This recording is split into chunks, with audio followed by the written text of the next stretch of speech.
I could perhaps start from the back and tell you that when you leave this room after this session,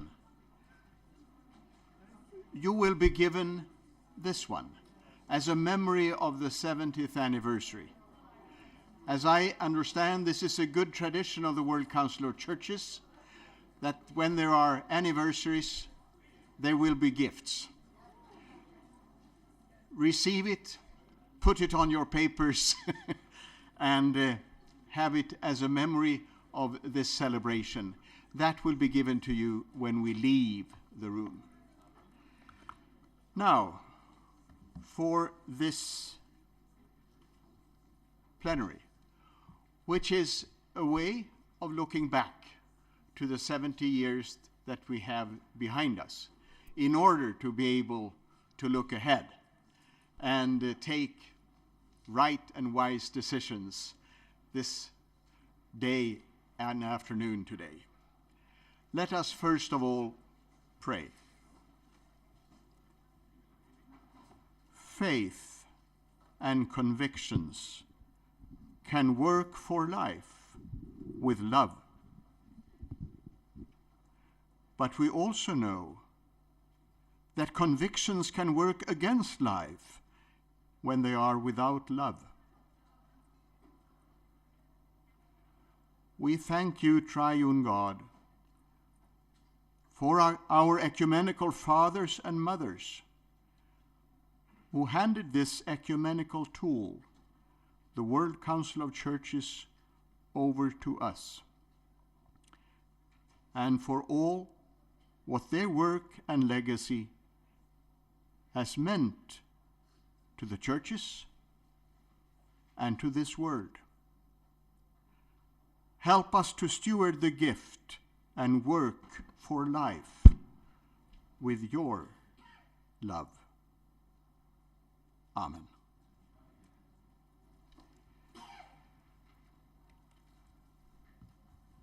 This plenary is an opportunity to mark the achievements of the past 70 years, of course, and what churches have done responding to God's call for unity, mission, justice, and peace.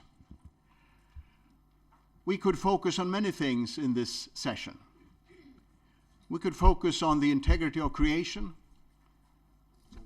We could focus on the inspiration to uniting churches. We could focus on faith and order, as we already have done somewhat, talking about the baptism, Eucharism, and ministry process that has meant so much to Christian life in the world. We picked out 4 other themes linked to these. The first of which is the program to combat racism. The second, the Korean Peninsula. The third, the work against nuclear weapons, together with the international campaign to abolish nuclear weapons. And fourthly, Thursdays and Black. So these 4 they are the 4 steps of this plenary.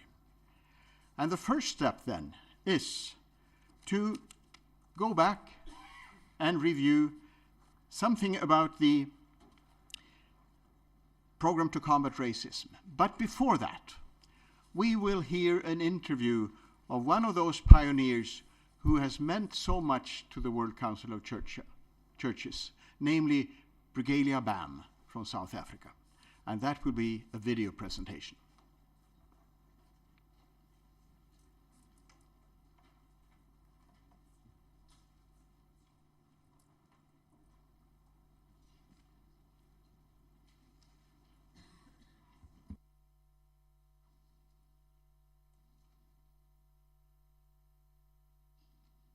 Yeah, we should be a voice for the voiceless.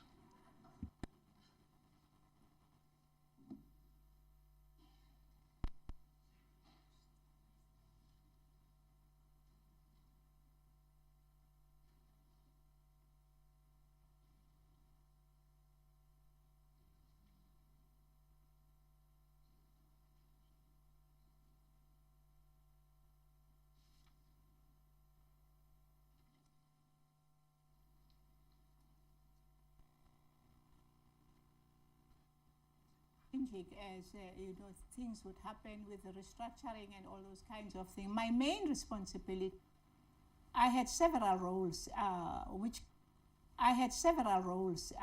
which kept changing as things would happen with the restructuring and all those kinds of things. My main responsibility that I had been recruited to do in the World Council of Churches. By the way, I was recruited by an Orthodox, famous, he was called Father Paul Verghese. He was a well-known Orthodox, came from India to join the World Council of Churches, to a department at that time, as we often say, that had the longest name. It was the Department of Cooperation between Women and Men in Family, Church and Society. Okay. I remember the World Council of Churches itself looking at the leadership already of women within the ecumenical movement already in the 70s and the 80s. Now that was something unusual because in a number of other institutions, the women were not in the leadership. But in our Central Committee, which in the World Council of Churches is a very important institution, a body, to have women in the Central Committee, not only just as members, but to lead. A small debate on the change of chairman in the World Council of Churches. It was also chairman of Central Committee.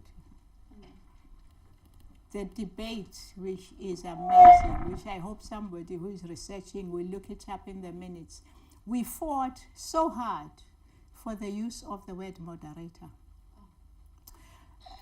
It almost looked, when I look at it now, it was just so funny because I had to lobby men in the executive committee because I realized, and it was interesting, there were two women at that time who didn't like the idea of changing to moderatorship, and the suggestion of using the word moderator also came from a bishop, a male bishop, who said and because some women said we don't like to be called chairman when we are presiding, because we had already won a war of having a woman to preside over a meeting of the World Council of Churches.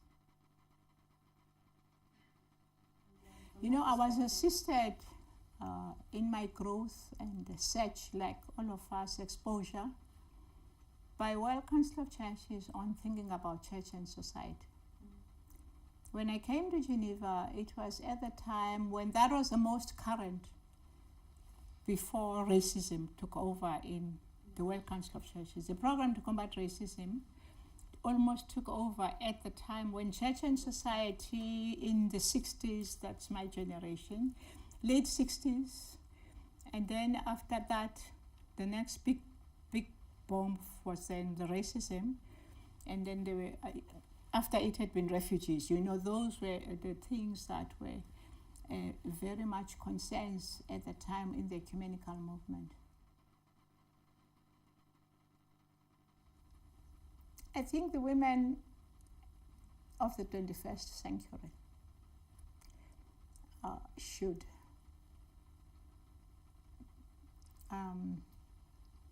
not talk from a position of powerlessness, not from a position of begging for space of our recognition as full human beings. We have allowed ourselves, I belong to that generation, to be patronized. Oh, shame, poor women. In discussions, can we include a woman in the committee?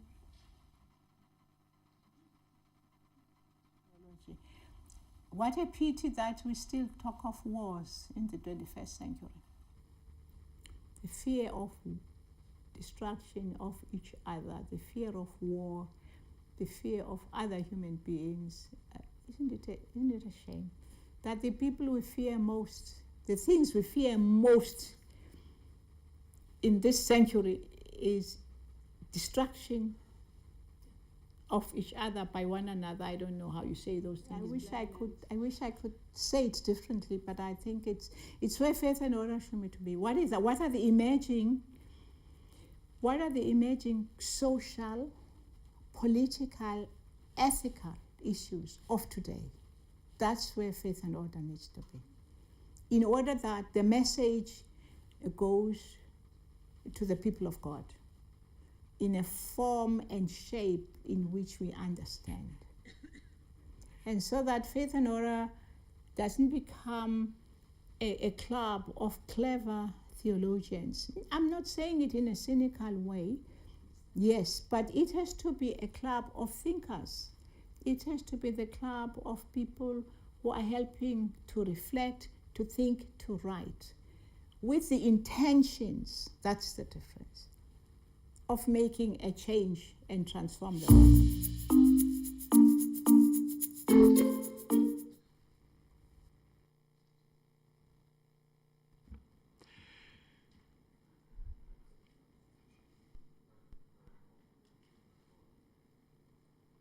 Yes, I think we have to realize that our movement has survived because it has had room for reflection, room for criticism, and that there is a responsibility for all of us coming from different generations with different backgrounds to reflect upon what we see.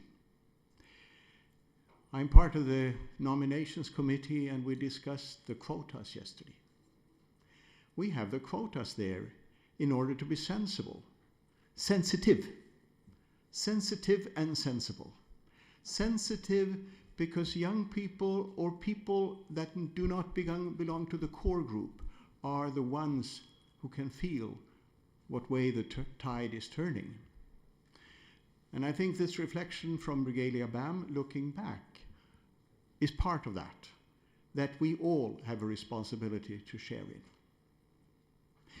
Moving from this more general part, we will now come over to the first of the four themes, namely the program to combat racism, which is something that grew out of the Uppsala Assembly, but of course it grew out of there because of the situation.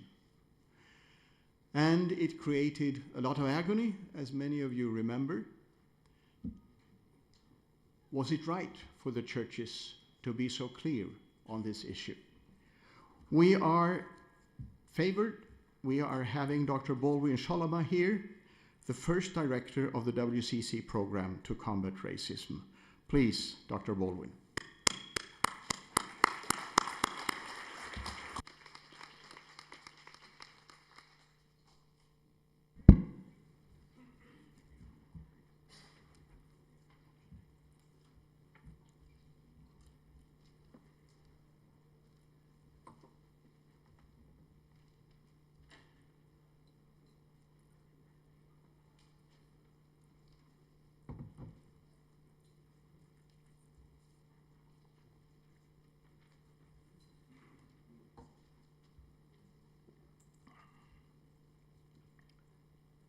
Good morning.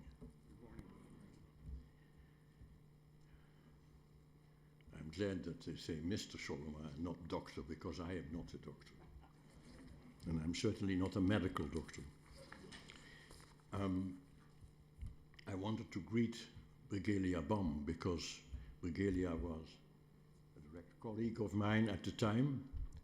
We had many differences, but we also agreed on a number of things. And I think her presence here and this way this morning is important. And I hope that the message this morning here and what is said will reach her.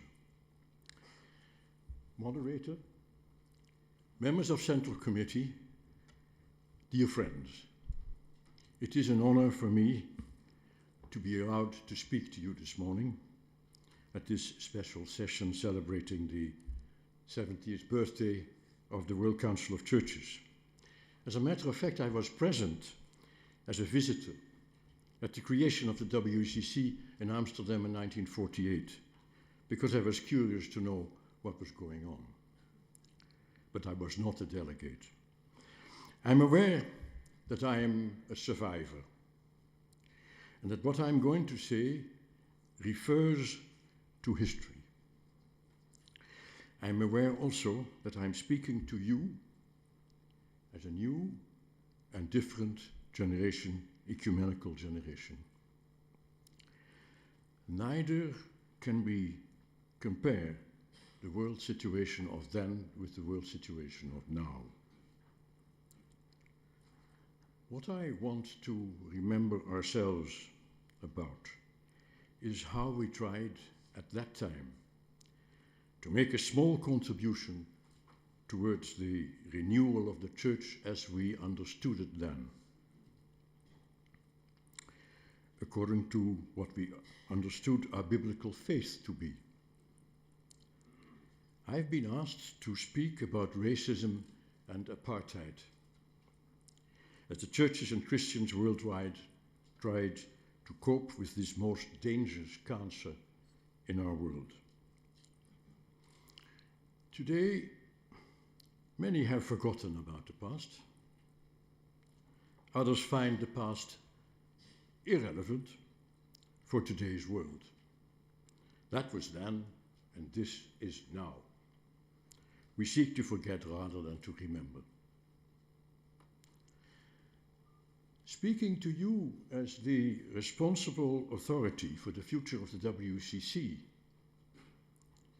I want to quote George Santayana, and I quote, "Those who cannot remember the past are condemned to repeat it," unquote.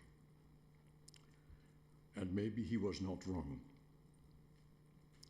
Perhaps the most important and urgent issue for all of us today is how can we and how should we live together as people of different cultures, different races, and different histories. To be ecumenical means to see oneself as a member of the oikos, the household of God. The fundamental ecumenical issue raised by the program to combat racism was and remains for Christians whether they would accept to live in this enlarged household. When the churches met at the WCC Assembly in Uppsala in 1968, they were confronted with a world in turmoil. And the question was then whether they would be able to cope with that world's agenda. The number of member churches had increased considerably, mainly from the so-called developing world, and the council had become a more truly world council. At Uppsala, a real confrontation took place with the world's most issues of that day, notably on racism, but also on development, which was a rather burning issue, and that was tackled, and I remember here the creation after the Assembly of the Commission, the Church's Commission on Participation and Development, the CCPD, and not to forget either the issues related to gender, women, and men in church and society. In what follows, I can only concentrate on one key question, that is of racism. That issue had been on the WCC's agenda ever since its inception, but the problem was that the Council limited itself to statements and that the member churches did not really follow up. The suffering, notably of the black people in Southern Africa and the USA, deeply affected the ecumenical movement. Martin Luther King had been invited as the opening preacher at Uppsala. By linking racism with poverty and oppression and speaking up about the war in Vietnam, King had opened our eyes to different situations the world over. His biblical message on violence and non-violence to achieve basic change made clear that he was a prophet of our times. King was a true servant of God.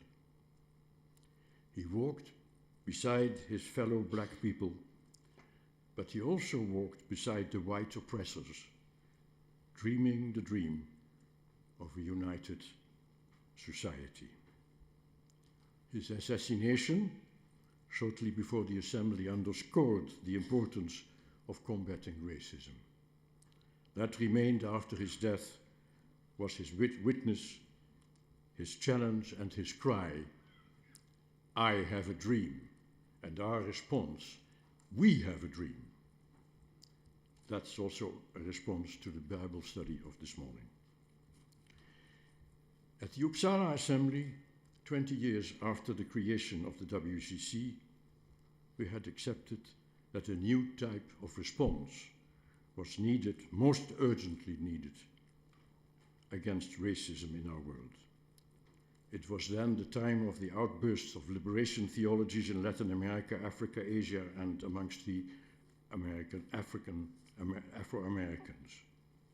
It was also a time of crisis, of protest, of resistance against existing social and political structures, and in support of the liberation movement in the Portuguese colonies as well as in Rhodesia, as it was then called, Namibia, and last but not least in South Africa, apartheid in South Africa. The Ecumenical Fellowship clearly recognized in these developments a kairos, a God-given opportunity. Racism was not just one among many injustices, it was a specific Christian heresy. Thus, we had to pass from words to acts of direct solidarity with the racially oppressed. This made the Assembly decide that the Council itself should take the initiative to start a program of action to show the way, and in collaboration with its member churches. The decision was a radical departure from the past. 1 year later, the Central Committee decided to create a World Council program to combat racism, PCR, of which I then became the first director. The Central Committee also decided that the focus was to be on the most dangerous form of racism, and that was, and probably still is, white racism.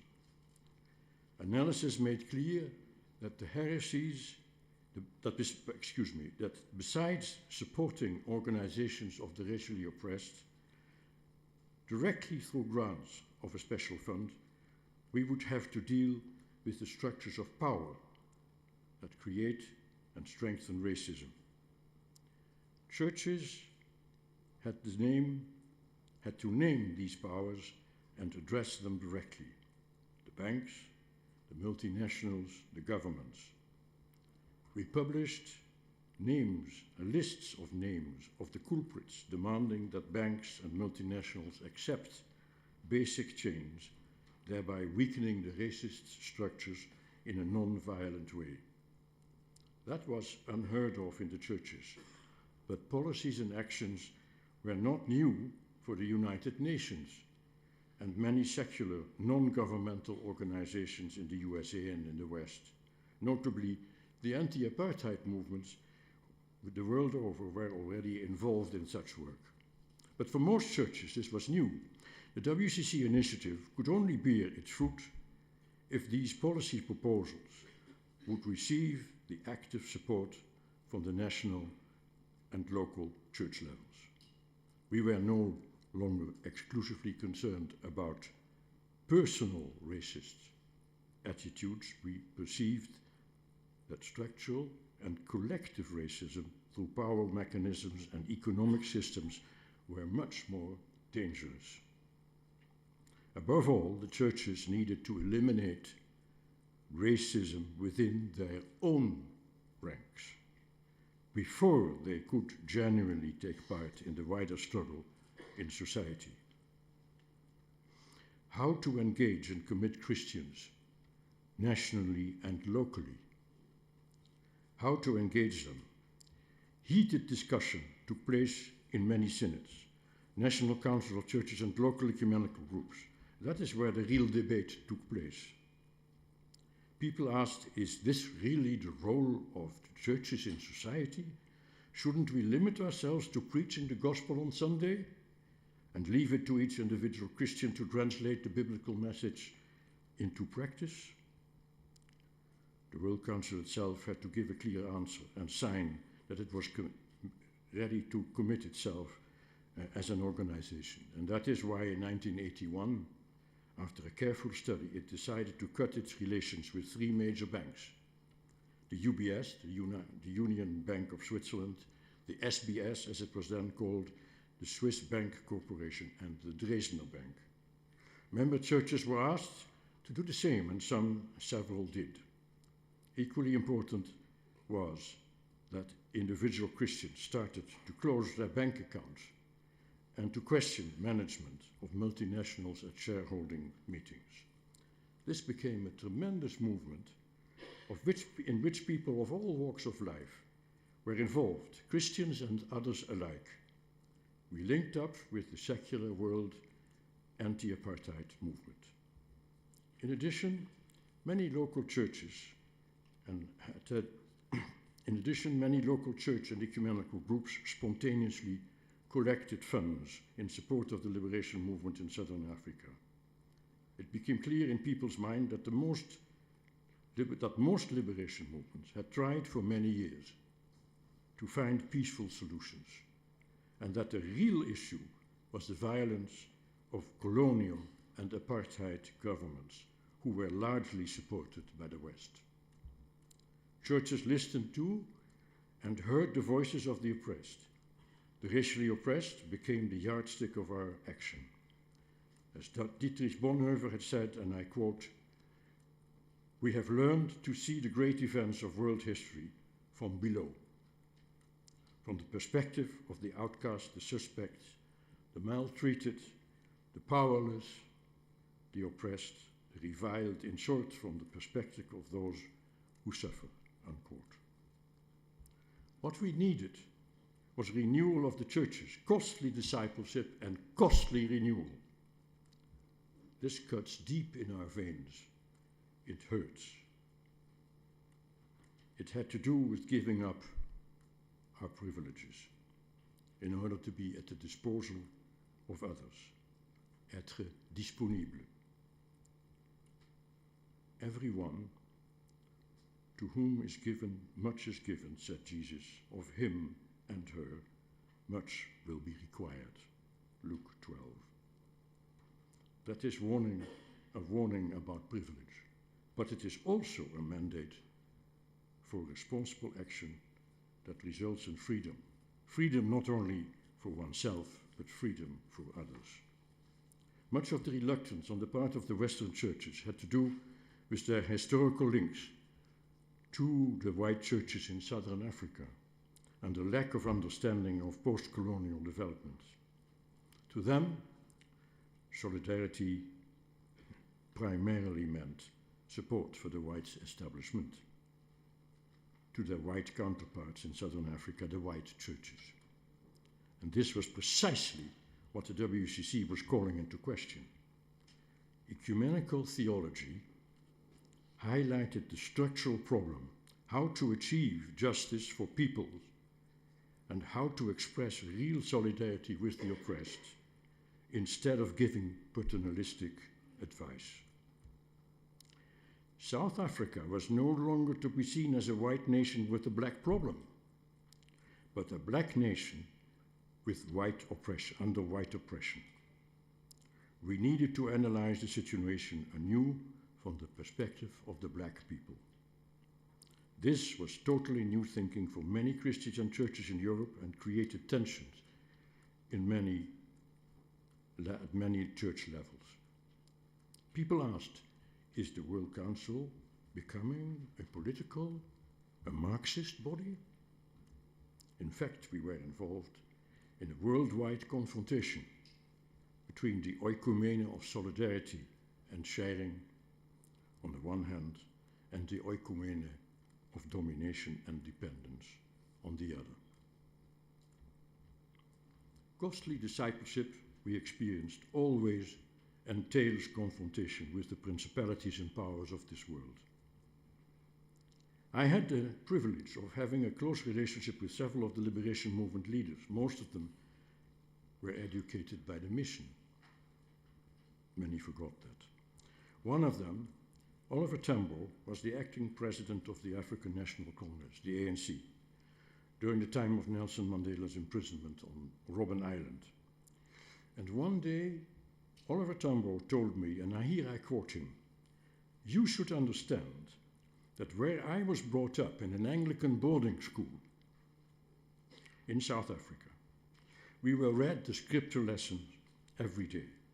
And the one thing that I remember from the Bible during those years is that the gospel is about liberation. Liberation not just of me personally," he said, "but liberation also of my people.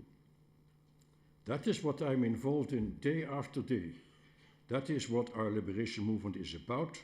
And can't you tell this to your German bishops?"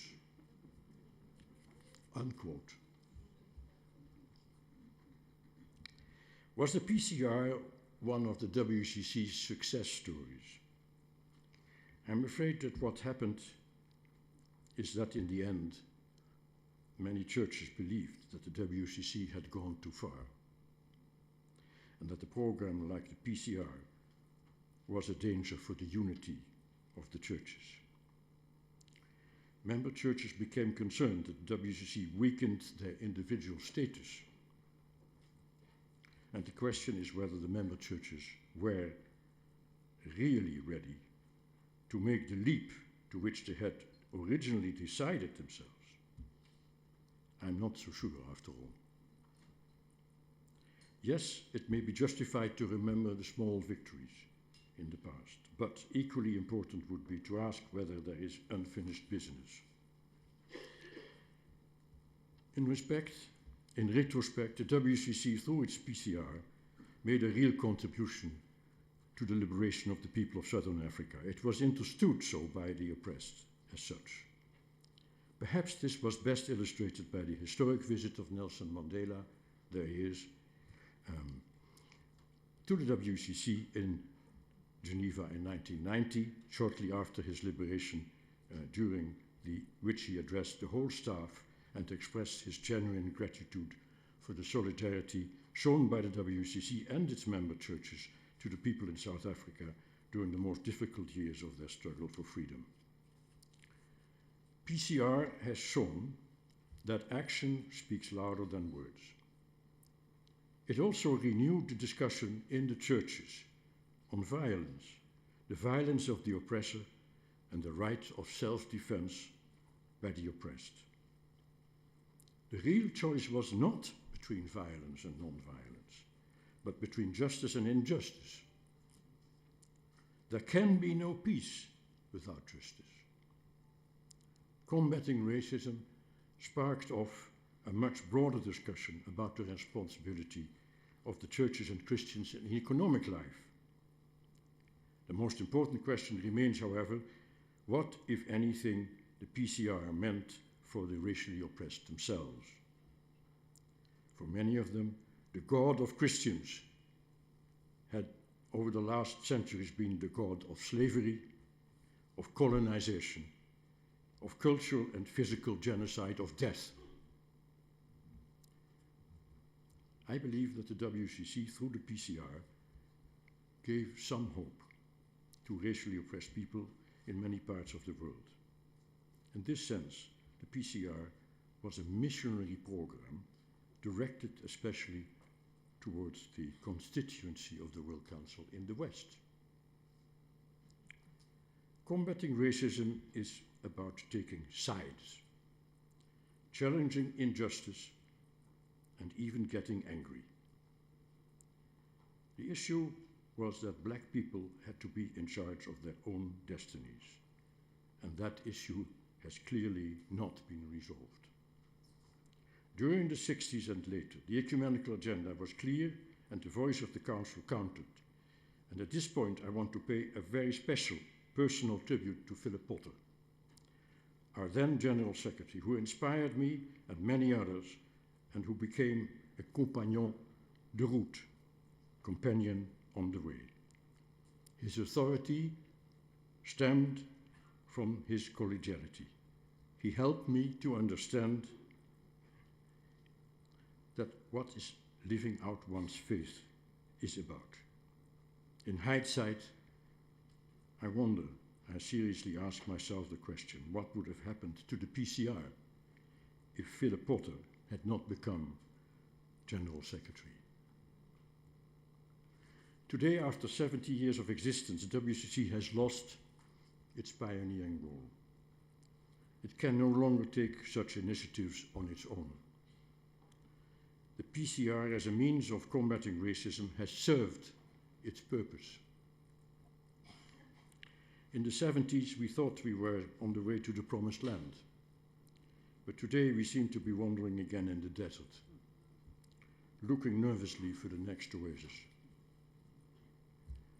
During the past decades, we have witnessed unprecedented globalization and vast flows of migration. This flow is increasing and underlines the need to challenge racism and discrimination head-on. As world crises intensify, and they do, so are expressions of fear and hatred. Terrorist attacks by Muslim extremists have given rise to growing Islamophobia. The matter is of deep concern.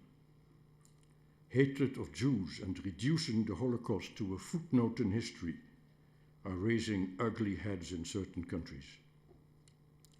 White supremacy is still very much alive, as recent developments have shown in the United States of America. And I want to make special mention here of one movement that is resisting, namely Black Lives Matter. Furthermore, as long as African countries are considered to be shithole countries, we have to remain extremely vigilant concerning white racism. No, racism has not subsided. The Berlin Wall has disappeared, yes, but other walls exist or are being erected as a symbol of exclusion rather than inclusion, like the wall between Israel and Palestine. Today, in many parts of the world, borders are closed. Refugees are no longer welcome and even forced to leave their country of asylum. The Geneva Conventions are no longer as what they was, they are being questioned.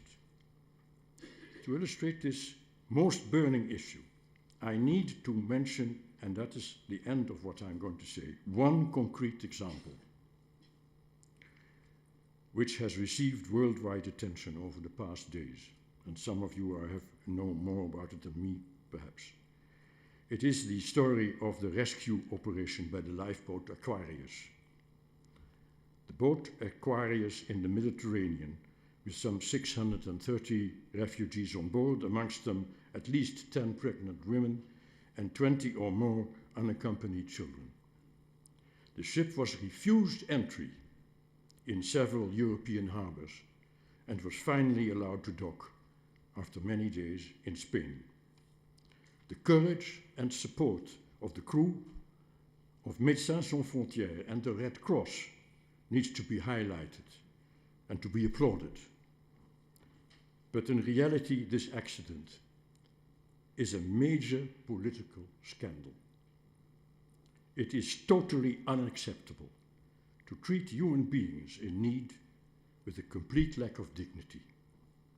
The present European political migration crisis takes place at the cost of thousands of human lives. European politicians seem to have lost their sense of human values. In the face of this, what is most urgently needed now is a strong mobilization of civil society. The churches and the ecumenical movement could and should play an even more leading role in this mobilization. member churches should continue to raise their voices publicly. This is a burning issue which is preoccupying the Roman Catholic Church as well.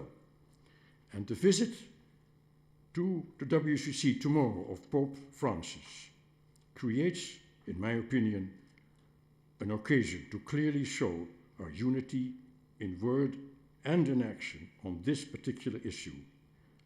May I kindly suggest that this is urgent. The question, however, remains: are the churches ready to offer asylum, especially when the law seems to no longer protect them, people in danger?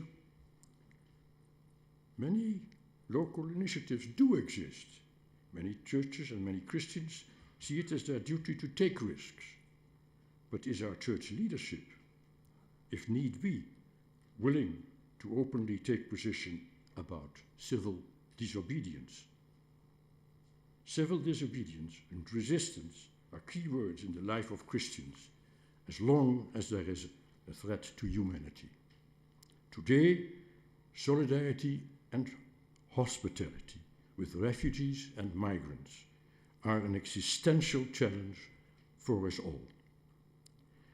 The WCC has no longer a program to combat racism, but still the concerns which gave rise to the creation of that program are very much with us today. These concerns will remain a central plank for the integrity of our Christian faith. As an ancien combattant, I plead with you together that we accept the challenge. Here, today, the struggle continues. La lutte continue. A luta continua. Thank you.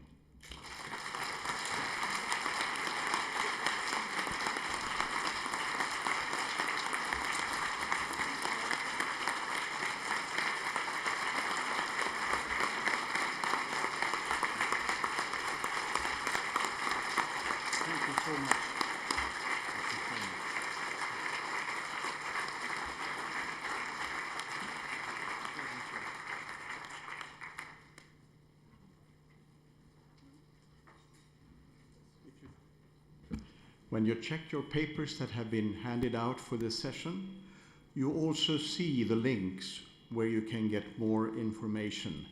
And that goes for all the 4 parts now of the program. And that means that we, from this beginning, move over to the next step. The churches have been of importance, as it was said, very much when the Universal Declaration of Human Rights grew. The CCIA has stewarded this task, and this is, of course, something that our churches and our movement is very much involved in. Sometimes, in some decades, like the 60s, 70s, and 80s, as we heard, more publicly than at other times. And we know that in the last years, one of the most visible arenas of this is the Korean Peninsula. And I would therefore like to call upon the Reverend Myung-Chol Kang, the chairman of the Korean Christian Federation, the Reverend Hong Young Lee, the General Secretary of the National Council of Churches in Korea, and also Frank Chicane, the moderator of the Commission of Churches on International Affairs. Please come up here, the 3 of you.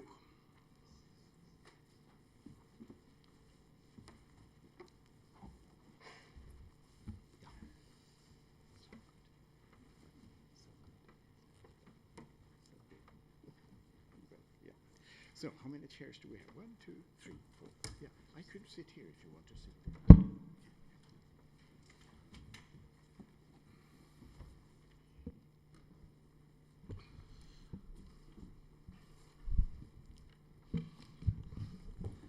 And then we would like to start with a message from you, please.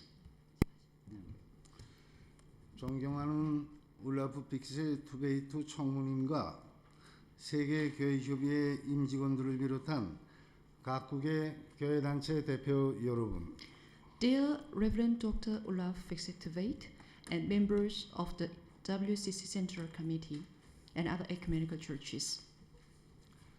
나는 오늘 뜻깊은 이 자리를 빌어 창립 70주년을 맞으며 진행되는 세계교회협의회 중앙위원회 회의에 우리 대표단을 친절히 초청해주고 국진이 환대해주고 있는 교우 형제 자매 여러분들에게 주 안에서 따뜻한 인사를 보냅니다. On behalf of our delegation of the Korean Christian Federation from the Democratic People's Republic of Korea, I would like to express my sincere gratitude and appreciation in the Lord to the World Council of Churches for such wonderful hospitality and invitation to the WCC Central Committee meeting in celebrating its 70th anniversary. 세계교회협의회는 1984년 도잔소 회의 때부터 지금까지 근 30여 년간 우리 연맹과 긴밀히 연대해서 각국 교회단체들이 조선통일 지지운동을 이끌어오는 데서 아주 커다란 역할을 하고 있습니다.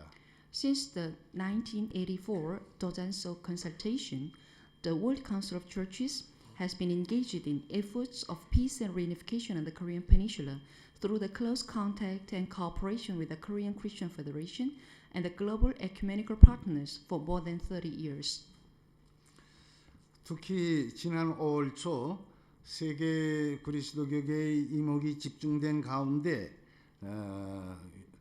이 울라프 픽세 투베이투 사무총장님 그리고 프랭크 치칸의 우장님, 피터 프로브 국장님 그리고 크리스 맥키 포그슨 총무석이님을 비롯한 세계교회협의회와 세계개혁교회 친교회 지도부 성원들의 평양 방문은 조선반도의 궁정적 사태 발전에 기여하는 중요한 계기로 되었습니다. Particularly, the Pyongyang visit of the leaders of the World Council of Churches and World Communion of Reformed Churches in early May this year, including WCC General Secretary Reverend Dr. Olaf Fixetivate and WCRC General Secretary Reverend Dr. Chris Ferguson and Reverend Frank Chikane, as well as Mr. Peter Proof of WCC, supported the positive pathways to peace on the Korean Peninsula. 교우 형제 자매 여러분, 핵 대결과 전쟁으로 치달아오르던 조선반도에 봄날의 눈속이와 같이 평화가 깃들기 시작하였습니다. Dear brothers and sisters, peace has begun to emerge on the Korean Peninsula, which has been struggling with nuclear confrontation and war.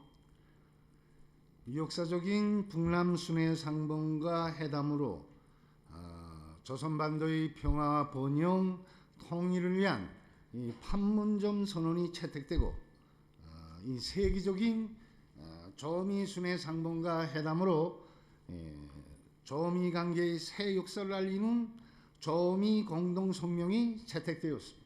The Panmunjom Declaration for Peace, Prosperity and Reunification of the Korean Peninsula was adopted by the historic North-South Summit, and the joint statement between which states the establishment of new DPRK-US relations was adopted at the end of the historic DPRK-US summit.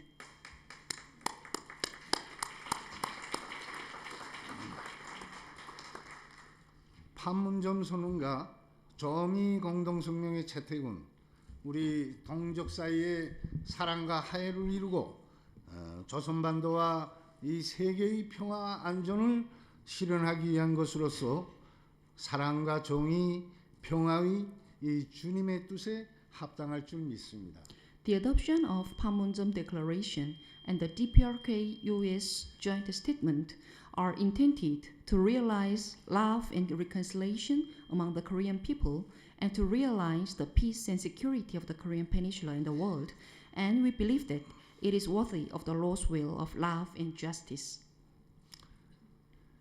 지금 온 세계는 불과 몇 달 전까지만 해도 상상조차 할 수 없었던 이런 국적인 사변들이 조선반도에서 일어나고 또 평화의 새 시대가 펼쳐지는 데 대해서 이 놀라움을 금치 못해 하면서 진짜 열렬히 지지 환영하고 있습니다. The whole world welcomes with great enthusiasm for the dramatic events that could not even be imagined until just a few months ago on the Korean Peninsula and the surprise of the new era of peace. 여러분, 현 시기 조선반도에서 항구적이며 공고한 이 평화를 실현하는가 못하는가 하는 것은 판문점 선언과 조미 공동성명을 어떻게 리행하는가 하는데 크게 달려 있습니다. Dear Saints, the achievement of permanent and well-established peace on the Korean Peninsula depend on how we implement the Panmunjom Declaration and the DPRK-US Joint Statement.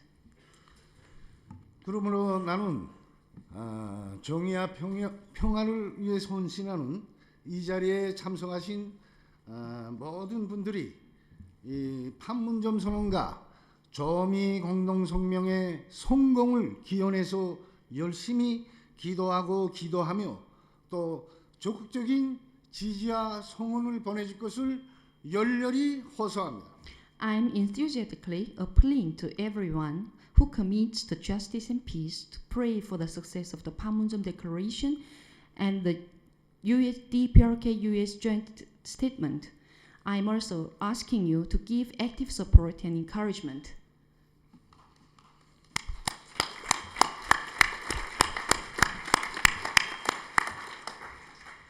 Blessed are the peacemakers, for they will be called children of God.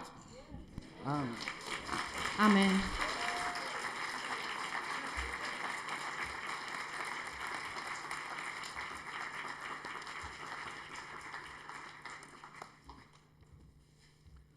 Good morning. Peace be with you. What an extraordinary experience to receive greetings from both North and South at the Central Committee of WCC.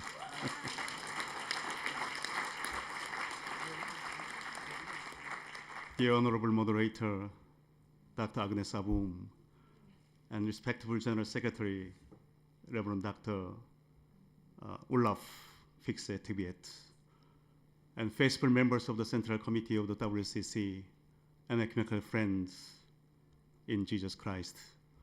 I'd like to congratulate you on the 70th anniversary of the WCC. This time I have come to you from the newly emerging Korean Peninsula, where the people are joyfully cultivating the spring of peace out of the frozen land of the division and Cold War. Using this opportunity, I want to express my heartfelt thanks to all of you here under the umbrella of the WCC and to the great crowd of witnesses in the past years who have sacrificially engaged in the ecumenical accompaniment process for democratization and peaceful unification movement of the Korean Peninsula, which are two sides of the same coins in the Korean context.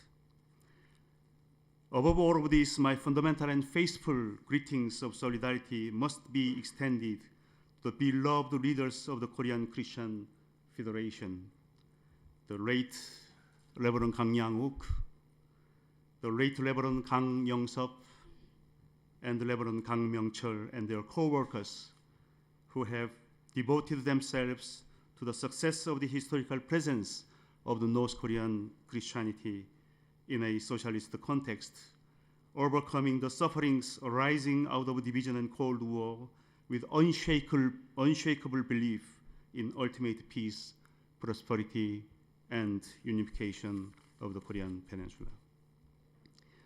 This 70-year history of the WCC since 1948 has been closely intermingled with the historical process of the ecumenical accompaniment with the Republic of Korea in the south and the Democratic People's Republic of Korea in the north, also established in the same year, 1948.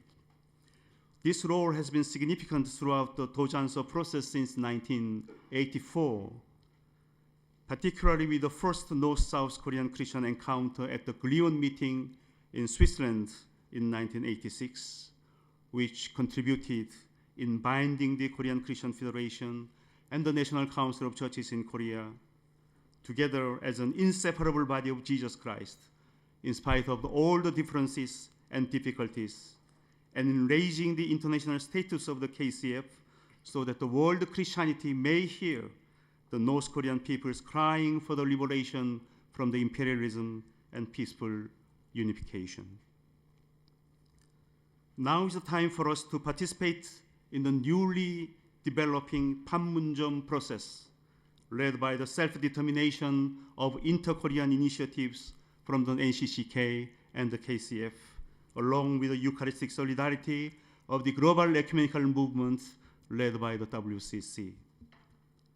As the frontiers of the ecumenical movement determined to stay together by establishing the WCC in spite of all the diversities in a post-World War II context, we, the NCCK and the KCF, will dream together and act together, serving justice and peace, along with the member churches of the WCC, in order to construct a healed, reconciled, and unified Korean Peninsula and peacefully coexisting Northeast Asian oikumene. Believing in no other way than peace, we, the NCCK and the KCF, desperately implore you to maintain your compassionate Eucharistic solidarity by accompanying us further in the Panmunjom process until the time we successfully break the chain of the Cold War division system. Being filled with hope and new purpose in realizing SGL's vision of uniting as one nation, we pray, O living God, renew and transform the people of the Korean Peninsula from the victim of the division and Cold War into a new creation of the Jubilee in which truth reigns. Kyrie eleison. Amen.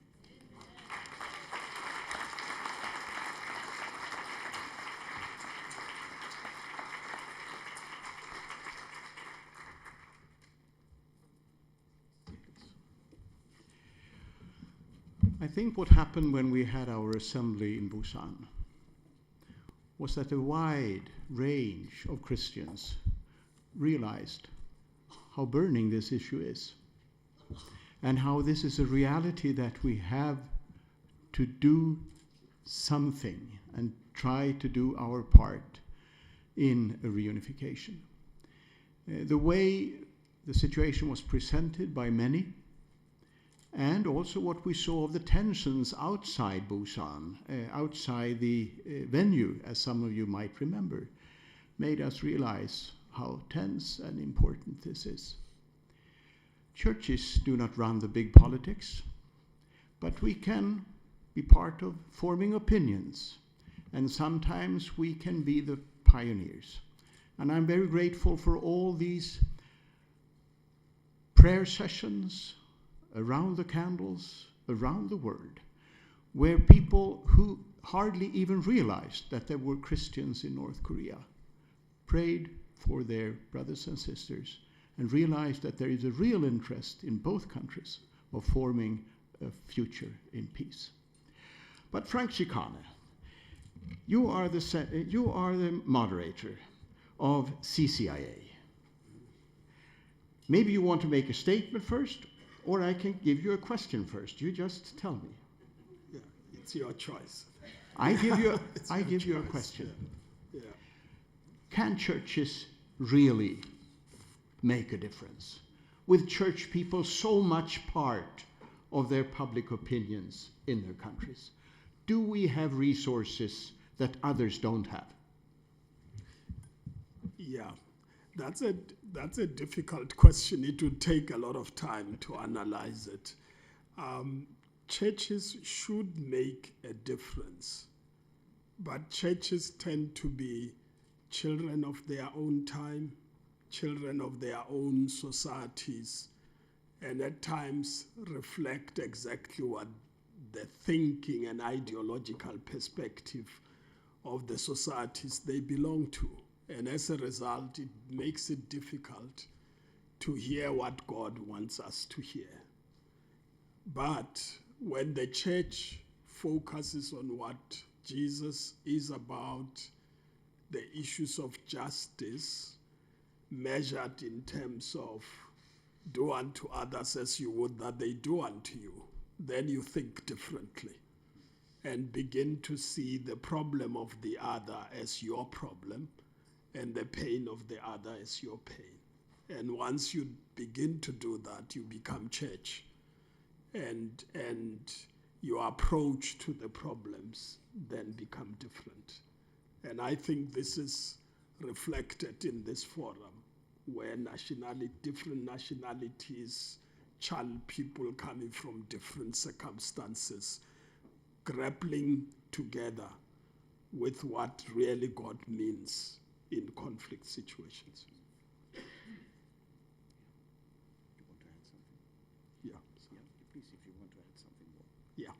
Okay, thank you very much.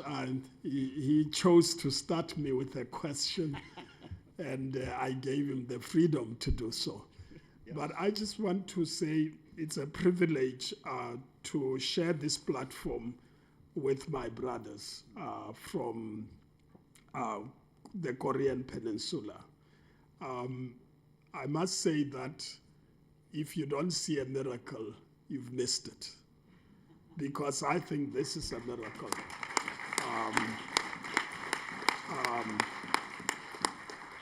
A miracle of what God can do, even under circumstances that people would have given up on it. It's many years. The war in 1950-53 was a brutal war.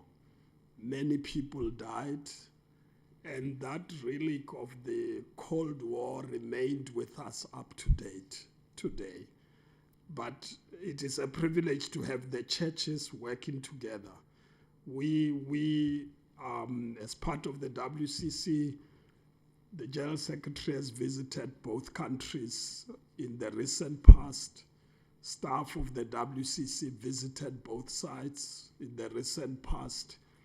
But in the last 2 years or so, there were intense interactions. So as I indicated on Monday, last year we decided we're going to hold the CCIA meeting in South Korea to interact with the leadership, engage the church leadership, institutions, other people. The General Secretary had met with the president of the country, and we felt it was important to go to the north and meet with the leadership there.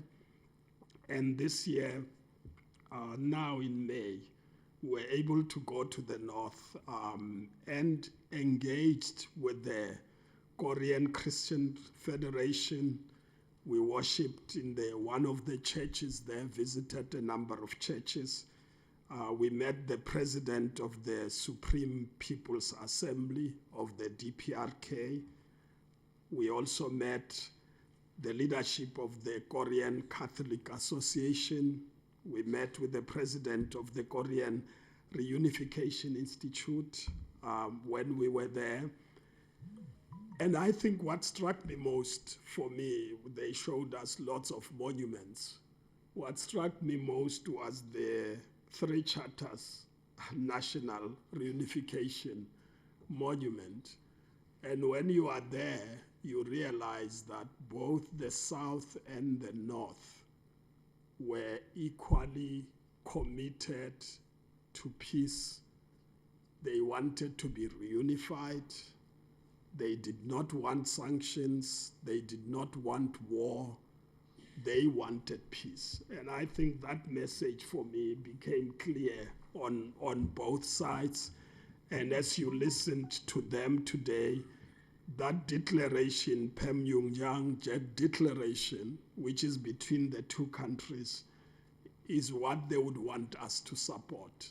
If that declaration the commitment can be implemented, we will be able to achieve peace sooner than we would have thought. And I believe that the Lord is with us in this matter, and we should be able to accompany our brothers and sisters in Korea into a peaceful reunification again. God bless.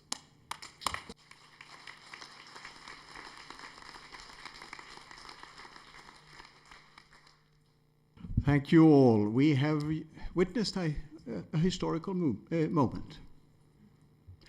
Our program contains two more parts, two shorter parts, which we will now move on to. Now we will talk about nuclear weapons.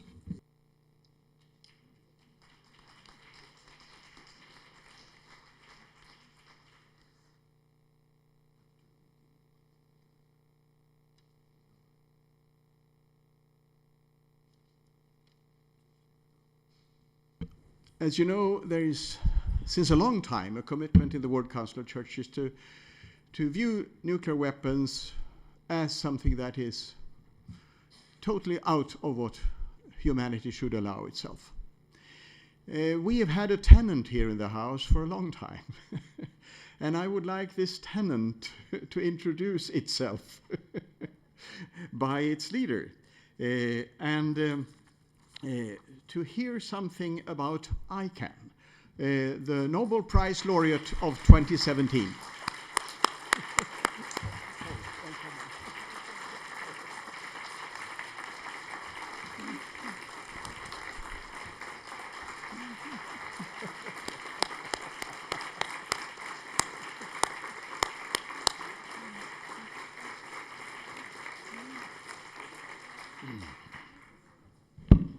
Thank you so much. What a welcome. Dear friends of the World Council of Churches and the Central Committee, in one word, overwhelmed.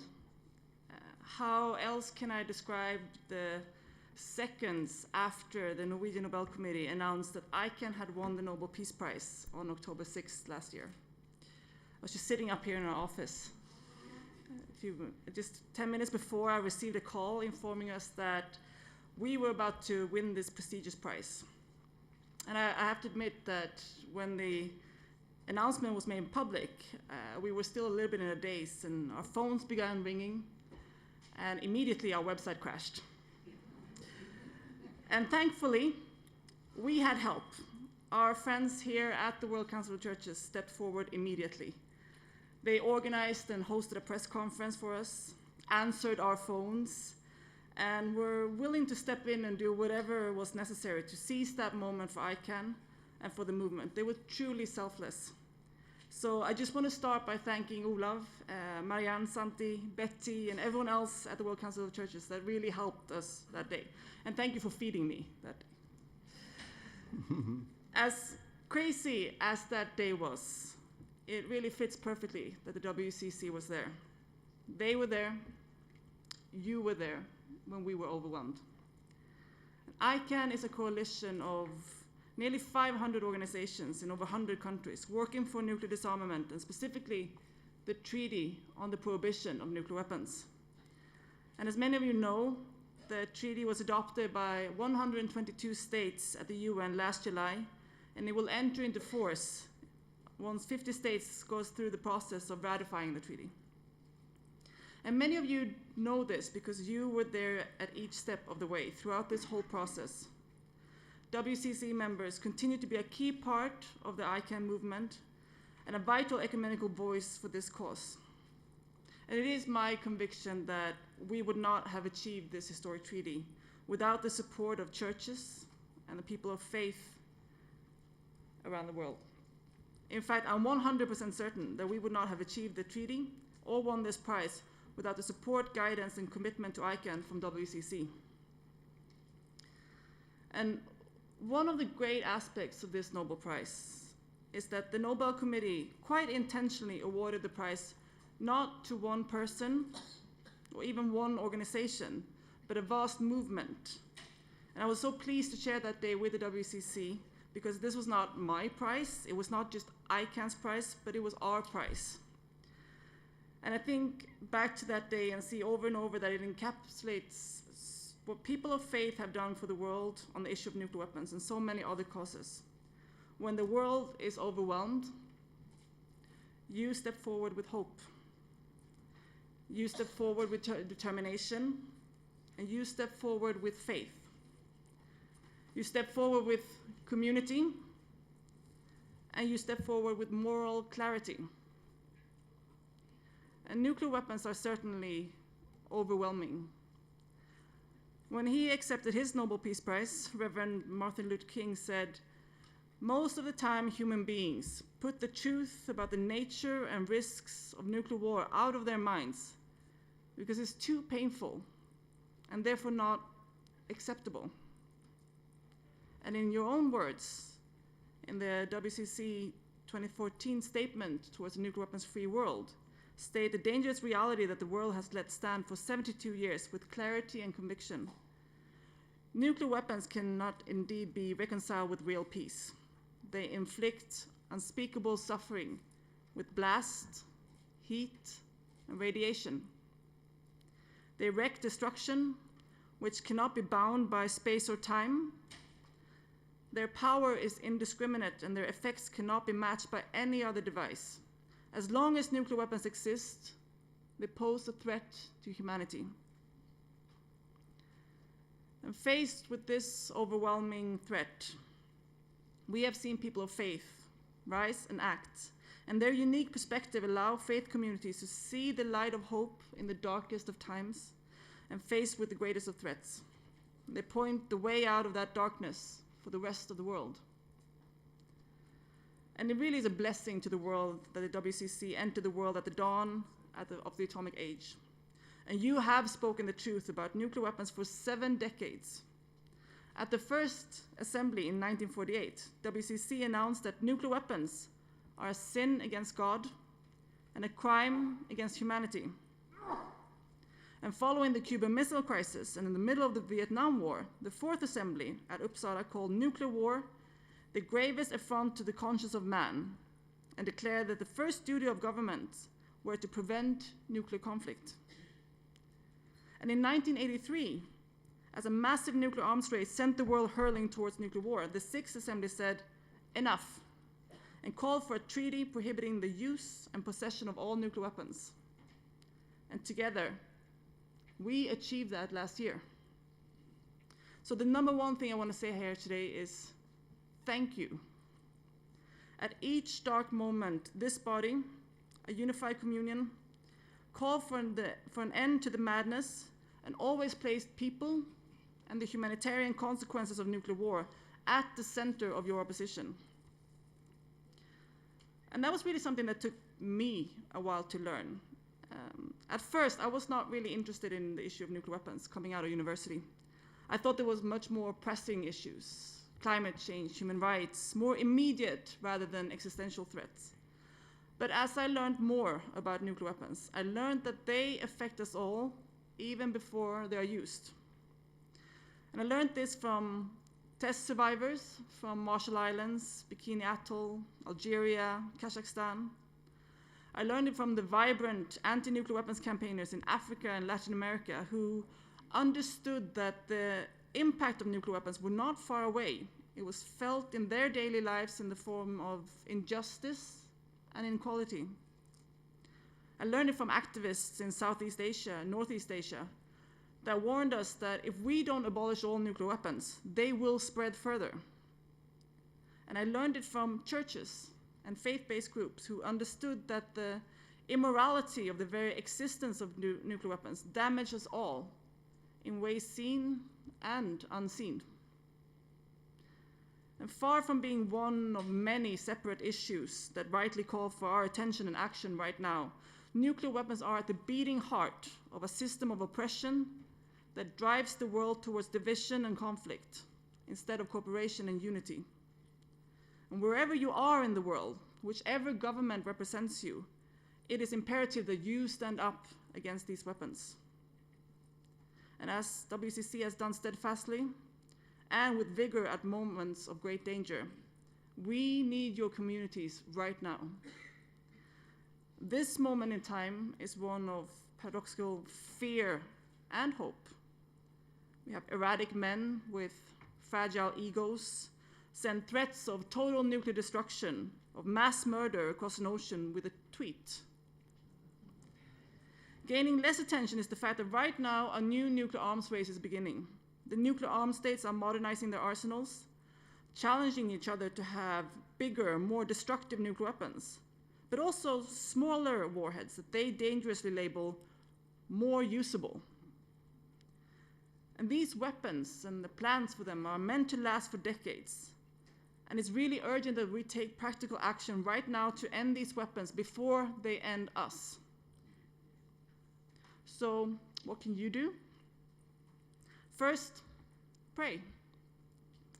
At a meeting in November, Pope Francis announced the Catholic Church's position to oppose not only the use of nuclear weapons, as in the past, but also opposing the possession and stockpiling. And I had the great honor of meeting him at that conference, and I asked His Holiness to unite his community in prayer for the end of nuclear weapons on December 10th, the day that we received the Nobel Peace Prize in Oslo. And I didn't really hear from the Vatican after that. So it was a really great surprise when I opened a newspaper in Oslo on December 11th to see a photo of Papa Francisco leading thousands in prayer in the St. Peter's Square for the end of nuclear threats. And I should really mention that the Holy See has been a strong leader in supporting, signing, and ratifying the treaty.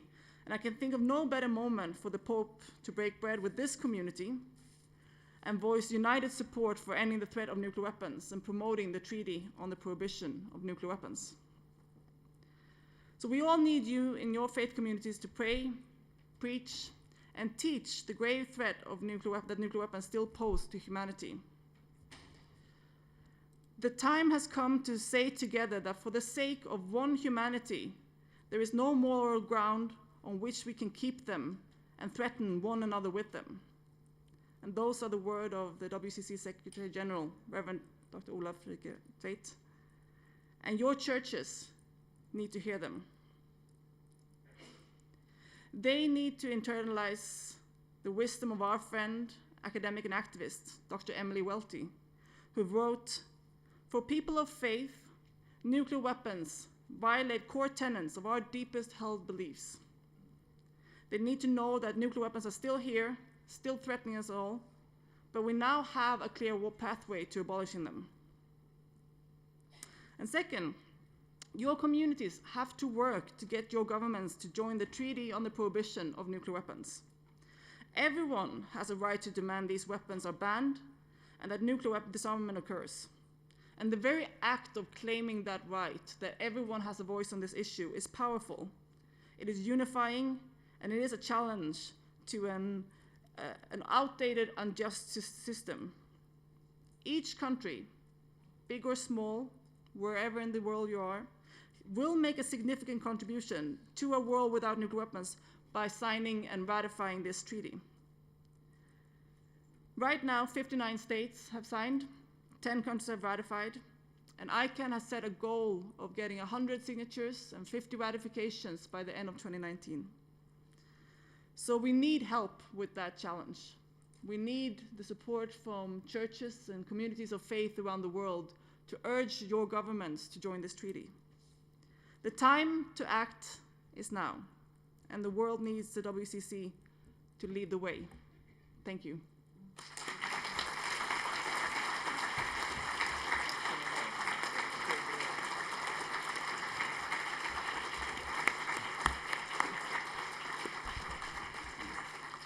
I introduced you, Beatrice, as a tenant, but of course we thought you are more than that. But you should say that, and you said it, and that also means a responsibility upon us to really be partners in this. Thank you and congratulations. And after this session, which is not ended yet, there will be a chance to get a group photo for the Central Committee members, because here are the things, you know, that all of those who have not got the Nobel Prize, the things are there, so you can get a picture with that. But that's in the coffee break. Just quickly, because this is really your medal as well. You can't take it home, but it is yours. Thank you. Thank you.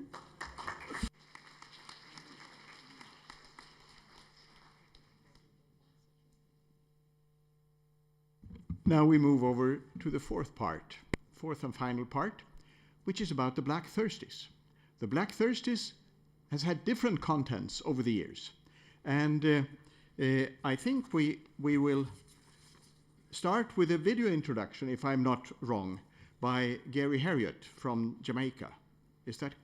It's Thursday in black.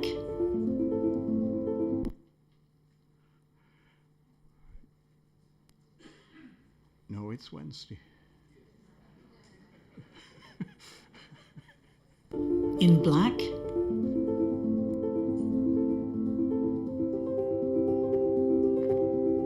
One in 3 women today experience physical or sexual violence. More than 8 out of 10 girls experience street harassment before they are 17. 1 in 4 children under the age of 5 live in a household experiencing domestic violence. Millions of women and men, boys and girls in every country, every community, every sector suffer rape, abuse, violence. But this is not about victims. This is about resistance. Resilience. Solidarity.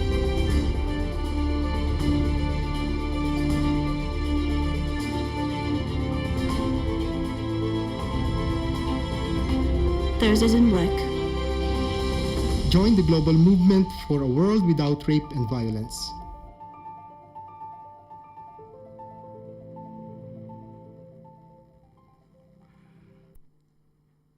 That ends the introduction. And now I can leave the word to, to Gary Harriott, the General Secretary of Jamaica Council of Churches. Please. I have been allotted 3 minutes, and I will use those minutes. Moderator, sisters and brothers in Christ, I greet you on behalf of the Jamaica Council of Churches. We extend to the WCC warmest congratulations on its 70th anniversary. I suppose, depending on whom is speaking, Jamaica could be described as the Pearl of the Caribbean. However, there is an underside. We have a serious problem with crime and violence. Each year, we have women and girls who suffer the trauma of rape and other forms of violence. There's emotional, spiritual, relational, and general impact on health and well-being. While more persons are coming forward to report and actions are being taken, the shame, stigma, and sheer trauma have caused many to remain silent. We are a population of approximately 2.7 million. And between January and December 2016, there were 473 reported cases of rape. And nearly 50% of those cases involved were children. The reports reveal that some 180 cases of that number were with children 15 years and under. We are pleased to note that the 473 reported cases represented a 22% reduction over 2015. However, the number of girls and the nature of the attack on them was alarming. The arrests were just about half the number of reported cases. Within the context of our work in HIV and AIDS and its relationship with gender-based violence, as well as situated in the general concern about violence, we in Jamaica launched Thursdays in Black, the Thursdays in Black campaign in February 2017. The Thursdays in Black campaign is a right and fitting response to the scourge of rape and violence. The JCC believes that being part of a movement that strengthens and accompanies women and girls especially is important to our practice of ministry and mission. Thursdays in Black draws attention to the issue and provides reassuring accompaniment and support. Thursdays in Black creates a safe space for sharing and empowering. The campaign is growing for us in Jamaica. We are sensitizing our church leaders, congregations, and our political directorate. We will engage more of our youth in this campaign as we move forward. Some persons have raised reservations, re the color chosen, as they don't want to contribute to a negative image of blackness by linking it to such a terrible thing. But we have assured them that it is about mourning with victims, and it is about strength and courage and resilience to fight and to overcome this scourge. On this campaign, there's a place for each one of us, so I invite us to join the campaign and to begin by wearing black tomorrow. Thank you very much.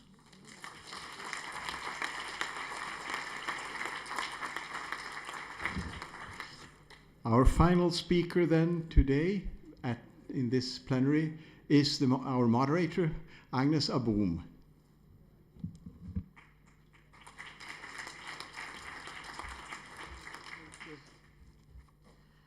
Brothers and sisters, we come from countries, from churches, from families, from communities where this pestilence, where this scourge is a reality. 30 years ago, the World Council of Churches declared an ecumenical decade of churches in solidarity with women. Through this decade, we listened carefully to the stories of women subjected to rape and violence due to war, abuse of power, poverty, desperation, and oppression at the hands of family, friends, community, and religious leaders, bosses, colleagues, and strangers. Thursdays in Black grew out of those stories. The campaign is an encouragement and tribute to the resistance and resilience of women who refuse to accept the violence as inevitable and the perpetrators as beyond the law. The courageous mothers who stood publicly in the Plaza de Mayo in Buenos Aires, Argentina, demanding to know what happened to their sons and daughters is an example. Another example is the women of the Black Sash movement in South Africa protesting apartheid. The women of Bosnia during that war is another example. The women of Rwanda protesting the use of rape as a weapon of war is an additional, and there are many more others. Through Thursdays in Black, we stand and speak with them and demand an end to rape and violence. Because the violence continues, our cry must become louder and more united. Many small girls, children, are abducted by the warlords, by perpetrators of violence, and they become comfort girls and children to men and women waging war in communities. A story of a young woman in a conflict zone, very vicious conflict, abducted at the age of 12, became a comfort girl to many, many rebels. And when she came back at the age of 20 with 2 children, she only received 1 week of trauma counseling. She was stigmatized, she was refused. Her 2 children, whilst back home from school, one was killed because they were not accepted. So the violence continues, and even those that escape from the hands of the perpetrators are not accepted in our families, in our churches, and in our communities. We see around us other movements in our communities that have broken the silence imposed on so many others. As Christians, we are called to stand for justice, for dignity, and for hope. We need to be visible leaders of our faith and witnesses to God's vision of abundant life for all. So we are asking the WCC leaders, such as yourself and myself, to actively join the Thursdays in Black as ambassadors. I know some of you wear black round the year, so continue to wear, but please try to speak. Thursdays in Black is simple but profound. Wear black on Thursdays. Wear a pin to declare you are part of the global movement, resisting attitudes and practices that permit rape and violence. Show your respect for women who are resilient in the face of injustice and violence. Encourage others to join you. We ask ambassadors to be particularly visible as leaders in their communities. You can play a vital personal role in increasing the impact of our collective call for a world without rape and violence. The WCC is relaunching Thursdays in Black this year. This relaunch starts now. As you leave the plenary, you can receive Thursdays in Black bag and a badge and a flyer that will help you take the first step in this renewed campaign. We hope that tomorrow we can all wear our badges and dress in black to signify our support to the global public watching in the ecumenical pilgrimage of Pope Francis and the World Council of Churches. Will you join us? Can I see your cards if you are ready to be ambassadors of this campaign? Can we stand together as ambassadors? Yes. For Thursdays in Black. Together, we can make a powerful statement of Christian unity and solidarity against violence and injustice. The journey continues. The journey starts towards a world free from rape and violence. God bless you.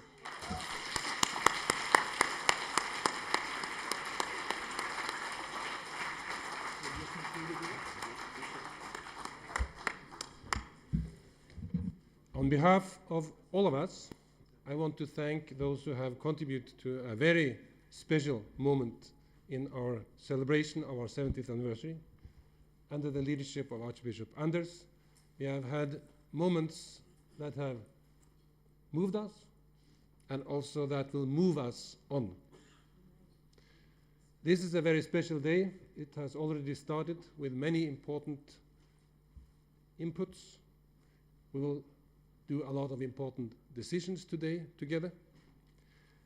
And tomorrow is another day in our celebration of our 70th anniversary with a special guest, as you know, and the coordinator of the preparations for this visit of Pope Francis, Jorgo, will, before we now go to the coffee break, share some information about how we organize ourselves tomorrow, but also today to be well prepared.